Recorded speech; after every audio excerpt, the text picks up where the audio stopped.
And now, it's time for another Dice Tower review with Tom Vasel.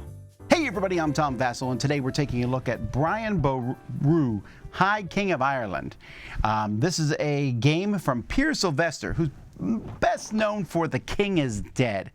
I was just talking about Peter Sylvester to Z, and he said he's one of the people who really pares down his games to just a few mechanisms, and that really is the case here. This is an area control / trick-taking game. There is a theme to the game, and the theme works to some degree, but it's really kind of meshed behind these mechanisms here.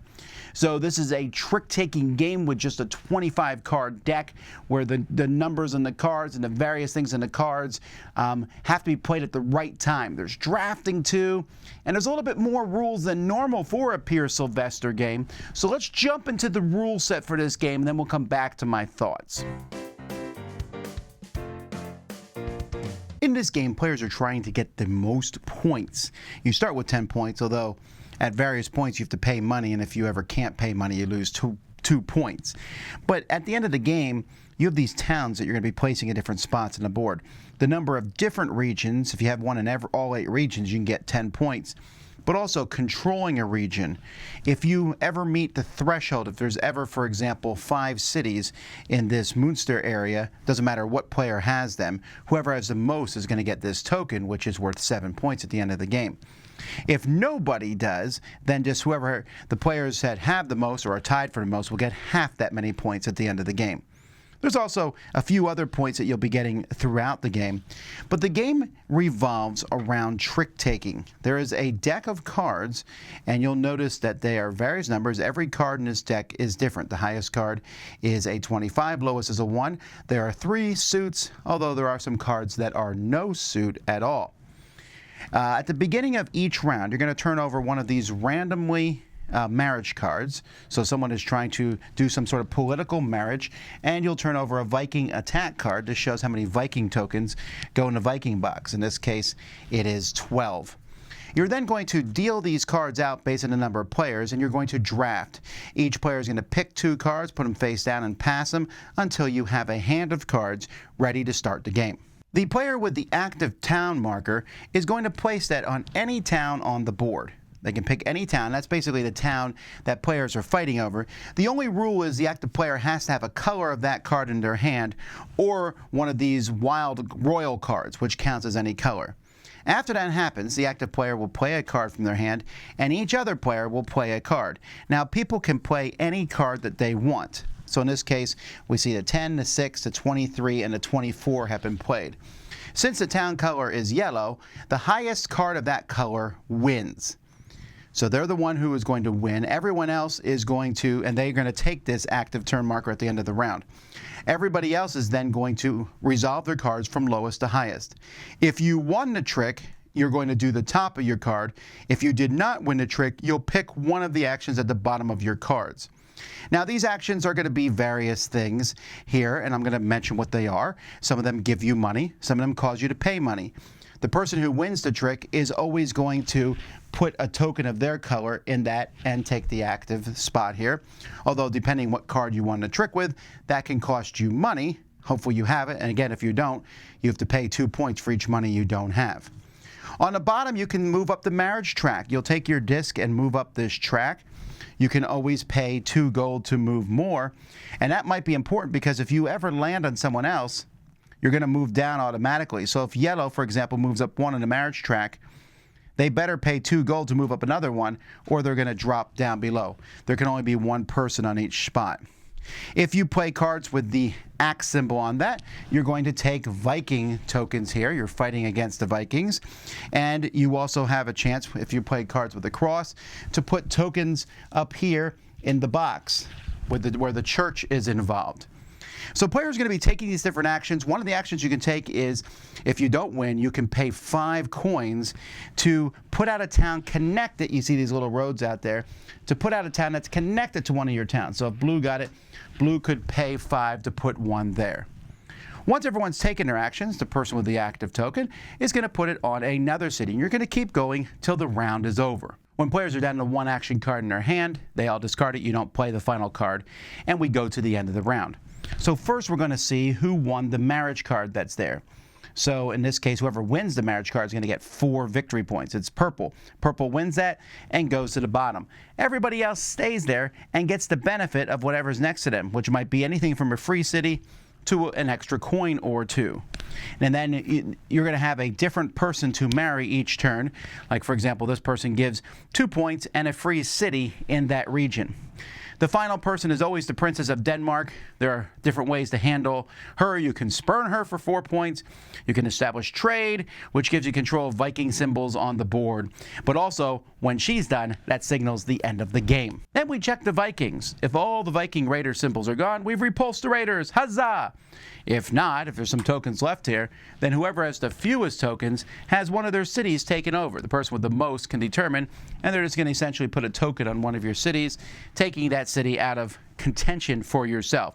Hopefully you'll be able to get it back later on in a certain way, but that can be kind of nasty.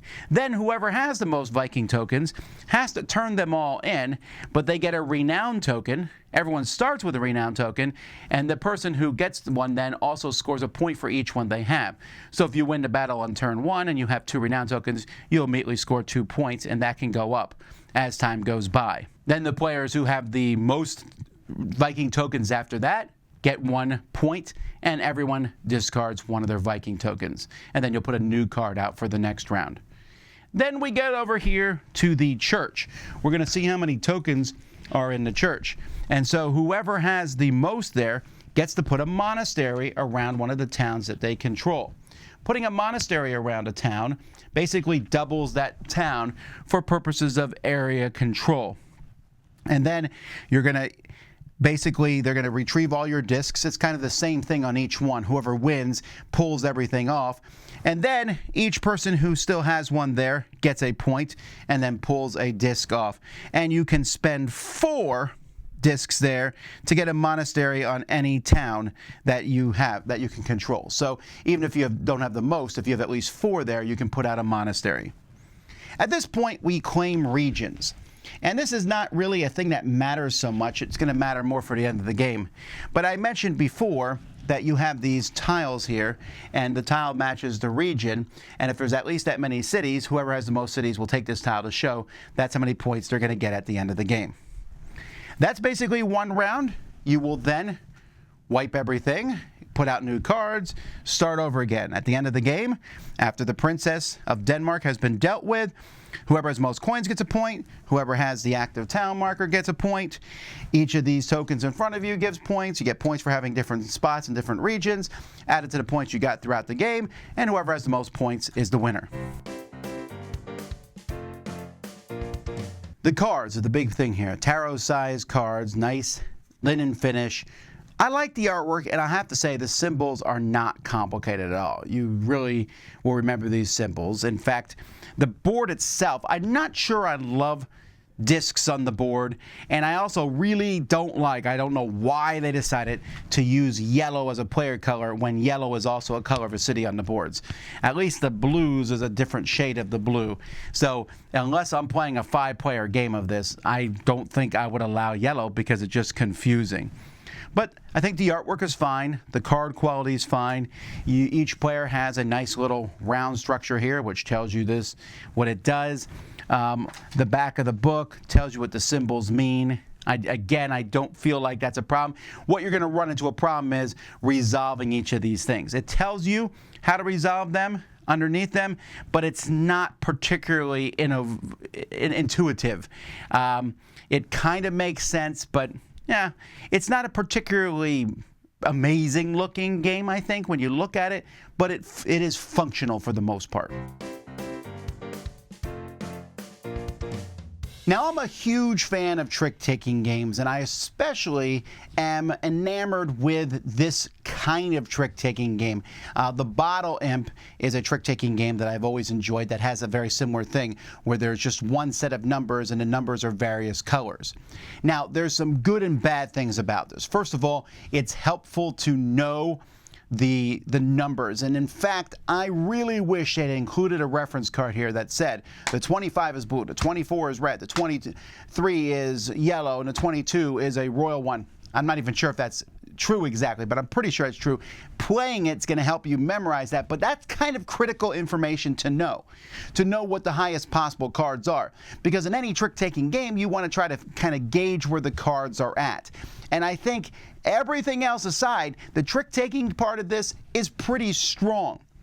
But that being said, the way the cards play is my favorite part of the game, where you're trying sometimes to play a really high card and yet lose so that you get that really cool thing at the bottom, but you often want to get the top part because controlling the cities on the board is never a bad thing. Even if you have one city in every spot, that's 10 points at the end of the game. This is not a super high scoring game, and the more control you have, get those points are very precious. You got to kind of pick a strategy: marrying the princess, fighting the Vikings, using the church, and then controlling the cities. I don't think anybody can skip the controlling the cities part. But one of the other three, you kind of focus on that. But you can kind of also focus a little bit on all of them. And I said at the beginning that Pierre Sylvester, he tends to pare down his games. There is a flaw to this one, I think, and that is that part of it feels, and I'm cribbing some of Z's language here, procedural, in a sense that when you go through the princess, the person who wins gets the princess, and then everyone else gets the tokens there. And when you fight the Vikings, you see if you won or you lost, and then you do this, and then whoever has the second most gets this, and then the church. And it's easy to lose sight of the game following those, and it's also easy to lose sight of strategy in that regard. And I think this game is going to end up being obtuse for a lot of people because of that. I can guarantee you right now, and I haven't read or looked at any of the reviews for this game on the internet, but I can guarantee you there's very glowing reviews out there, because this is the kind of game that people are going to appreciate and like a lot, almost like fine art. And a lot of people are going to go by and go, I don't get it. Right. And I really feel that that's going to be the case with this game. People are going to play this game and go, I don't know, I don't get it.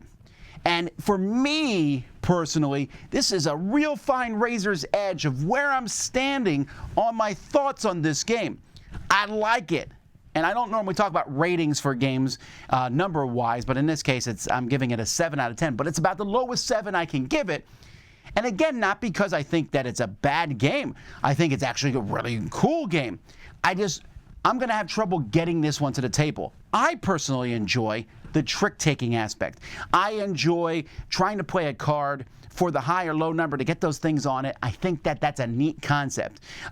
The game is really tight with its money. There's not a lot of ways to get money in this game. Like lots of cards have a spend 5 to expand one of your cities. That doesn't happen very often.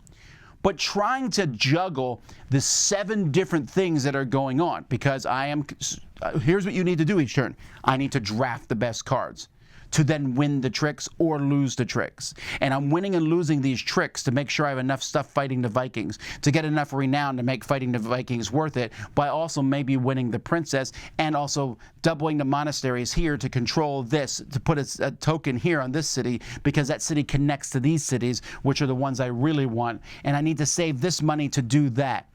There's a lot of thought patterns for a fairly small amount of pieces.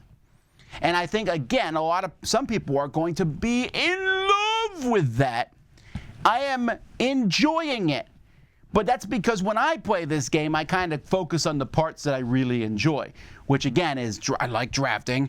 I like playing the tricks and trying to figure out when's the right time to play which one. I like that much. And adding that to an area control, it's good. But then sometimes when I'm playing, I'll sit there and go, oh, yeah, oh, that's right. We have to go follow this procedure. And, oh, that's right, this token here. And, oh, I want to put a token there. And now I got to kind of work backwards in my head a few steps to figure out how I can even get that done. So it's good. I think there's a subset of players who are going to enjoy this. It's, once again, an amazingly cool production from Osprey Games. Osprey Games on fire with how their stuff looks. Like I said, it's a bit Spartan in how it, when you're looking at the board. But at the end of the day, it's really well done. So that's Brian Boru. I really think this is one of those games you're going to have to play to see where you end up on the how much you like it scale. I enjoy playing it. I would rather play with people who might know it already. I mean, it's a teach, but it's going to be a tough teach, I think. Not because, again, the rules are so difficult, because people are going to play a couple rounds and go, I'm still not sure what I'm doing. I'm following the rules, but the strategy is kind of a little bit behind them. The rules are kind of obscuring that to some degree. But once you can see through this glass darkly and get into the face of Brian Boru, I don't think you're going to be jumping into, ooh, let's learn all about the history of this island. But instead, you're going to say, wow, the moving pieces here fit together in a really elegant way. The word elegant is often thrown around as a word used too much for board games, and I probably tend to agree with that. But in this case, I think it works. And in this case, I think the game works for that subset of people who are going to enjoy it. And happily, in this case, I'm one of them. I'm Tom Vasel. You've been watching the Dice Tower. Dice Tower Judgment approved.